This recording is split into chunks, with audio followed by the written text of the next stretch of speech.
A traffic stop turns deadly, but not because of violence. A Cordova man says his elderly mom died in the backseat of his truck while he was getting a traffic ticket. Memphis has been talking about this one. The driver's name is Wayne Abels, and he tells Eyewitness News tonight he was driving his mother to the hospital when he was pulled over by a Shelby County Sheriff's deputy.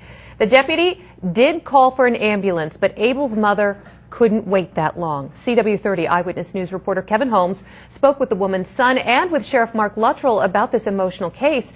Kevin, what do we know about the deputy who ticketed the driver, and has he been disciplined? Well, Joyce, the Shelby County Sheriff's Office is not releasing the name of the deputy tonight, but we do know he's been with the department less than 3 years. As of right now, this is still an ongoing investigation, and no administrative charges have been filed against this deputy. But the main question investigators have to answer right now is, did the deputy use proper discretion?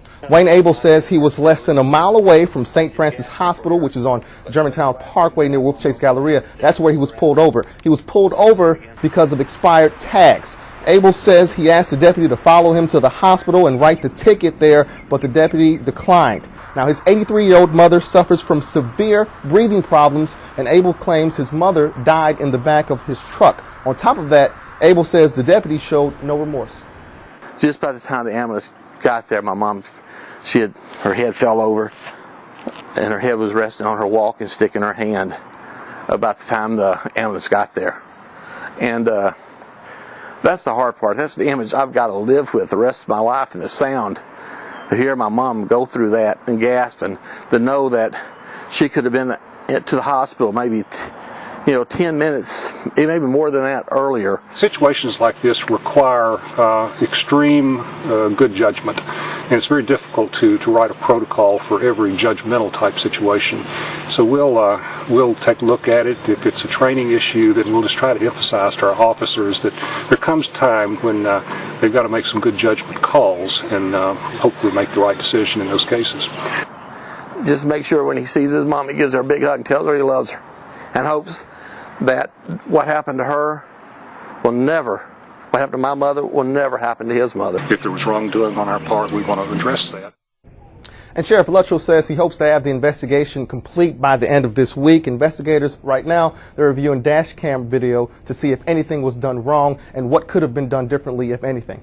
So, Kevin, at this point, the deputy is not in trouble. He has not violated any policies in the department. What about Wayne Abels? Is he going to sue? Any type of litigation that he's talking about right now?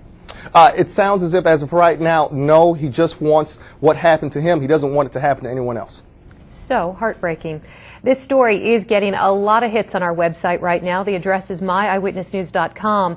New tonight at 9, here's what Eyewitness News viewers have to say about this. Shelby writes us, quote, "It is sickening to know the law allows people like Janice Fullalove to drive for the blank of it, even though her driver's license was revoked. While the Shelby County Sheriff's deputy had the right to stop the driver, he should have had a soul and allowed this man to continue on to the hospital. Now he has to live knowing he caused the elderly woman to die." Rory Lee writes us, quote, "I would have kept rolling to the hospital and the cop could have waited, but it would have turned into a fiasco. The cop did right by calling an ambulance, but it takes an ambulance 10 to 15 minutes to get to you. The lady, bless her soul, was chronically ill. The cop should have made a better call." You can read all the comments about this story and leave your own. Just head to our website, myeyewitnessnews.com.